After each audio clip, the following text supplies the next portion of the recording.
Alors, je vais effectivement un petit peu donner un petit peu plus précise en matière de douleur, et puis vraiment il faut qu'on discute ensemble. Là, je parle vraiment uniquement de l'analgésie, donc de la douleur, et je défends aussi la position donc, officielle de la SFETD, qui est partenaire de cette expérimentation avec la NSM, donc notre société savante douleur. Alors, je rappelle ce qui a été déjà dit un petit peu par Mado Gilanton, que le cannabinoïde, c'est très très vaste. La marijuana contient déjà une centaine de cannabinoïdes actifs, dont le THC, qui est le tétrahydrocannabinol. Donc c'est vraiment effectivement compliqué, et d'ailleurs pour l'instant le cannabis n'a pas le statut de médicament encore en France, ce qui rend les choses compliquées. Le cannabidiol, c'est un des composants actifs qui peut être utilisé de toutes les formes. En fait, on va y revenir, il n'y a pas beaucoup d'études en analgésie à ce jour. Le principe qui est le principe psychoactif, celui qui semble être d'ailleurs le plus intéressant, mais qui a plus d'effets secondaires, c'est le THC, le tétrahydrocannabinol. Donc il y a les deux grands composants qui sont le plus utilisés en matière de médicamenteux, c'est cannabidiol et tétrahydrocannabinol, qui est commercialisé sous le nom de Marinol. Il y a donc du THC de synthèse qui est disponible jusqu'à présent, qui était disponible en autorisation temporaire d'utilisation en France, mais pour l'instant il y a une rupture de stock, je vous le dis, enfin une rupture d'approvisionnement, puisque c'était un laboratoire étranger qui fournissait à la NSM, et ce qu'on appelle ATU, c'est vraiment très précis, c'est un TU nominatif, donc patient par patient. On est complètement bloqué pour l'instant. Celui-là fait l'objet d'études, et puis vous avez les combinaisons, qui a été dit THC-CBD, la combinaison la plus connue, parce que pour le coup c'est un médicament commercialisé dans plusieurs pays, notamment au Canada et en Israël, c'est le Sativex, qui est un spray muqueux qui contient un ratio 1:1 de CBD-THC. Et puis il y a d'autres produits comme la Nabilone et un autre qui ont fait l'objet d'études. Alors c'est présenté aussi comme ça, ça se présente de plusieurs façons. C'est des cannabinoïdes qui existent. Le THC Dronabinol existe en gélule. Il y a du THC oral qui existe en gélule, ça s'appelle pas Dronabinol, mais c'est pareil. La Nabilone, c'est un autre cannabinoïde, ça on n'en parlera pas ici en France. On ne fera pas d'expérimentation dessus. Et puis il y a des présentations sous forme inhalée, vaporisée ou muqueux, qui ont fait l'objet d'études en analgésie. Il y a même eu, la marijuana elle-même a fait l'objet d'études aux États-Unis en cigarette, pour les neuropathies du VIH. Il y a des publications, mais pendant uniquement une semaine. Ils ne voulaient pas les laisser plus longtemps. On ne fera pas du tout ça en France. Le cannabis inhalé ne sera pas autorisé. Le THC a fait l'objet d'études sous forme de spray muqueux, et surtout le Sativex, qui est ce mélange THC-CBD qui existe, qui lui effectivement est considéré comme un médicament. Alors, quelles sont juste rapidement les données de la littérature ? Il y a plein de, je dirais, comme vous voyez, de recommandations. On a refait une dernière revue systématique avec Xavier Moisset.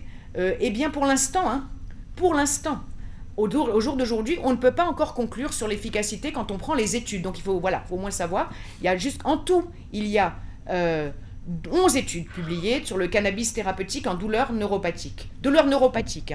11 études, et sur les 11 études, il n'y en a que 2 qui sont positives. Ça ne veut pas dire que ça ne marche pas, ce qui a été dit. Ça veut dire qu'il faut trouver les bons patients.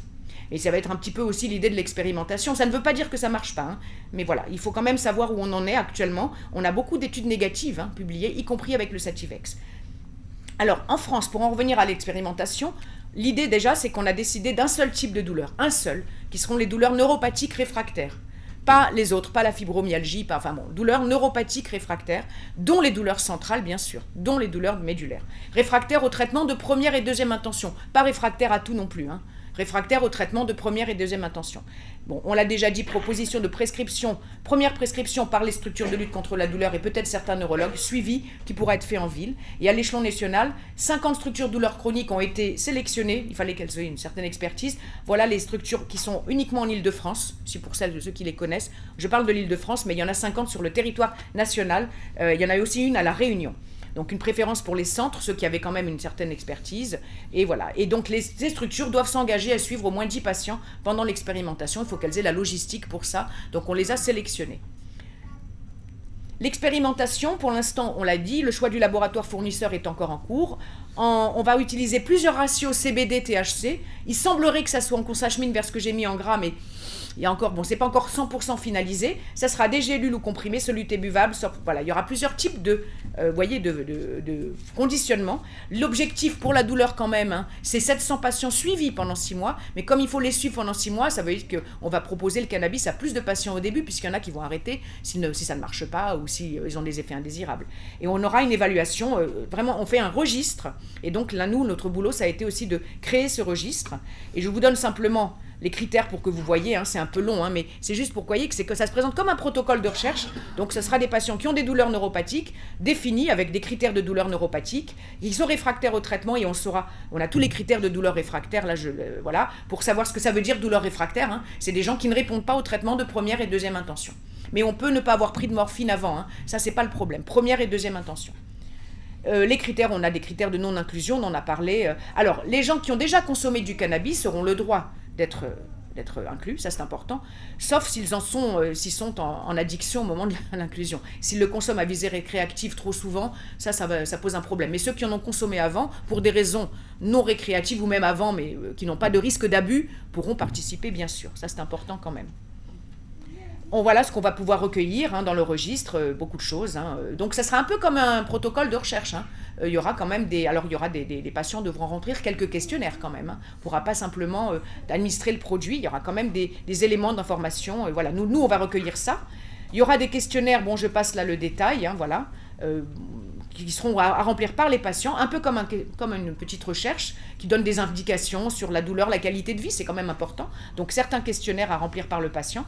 Et puis voilà l'agenda, donc il y a 2 réunions programmées à l'ANSM avec d'ailleurs Mado le 11 mars et le 1er avril. Il est prévu aussi une table ronde à l'Assemblée nationale le 1er avril où je suis invitée.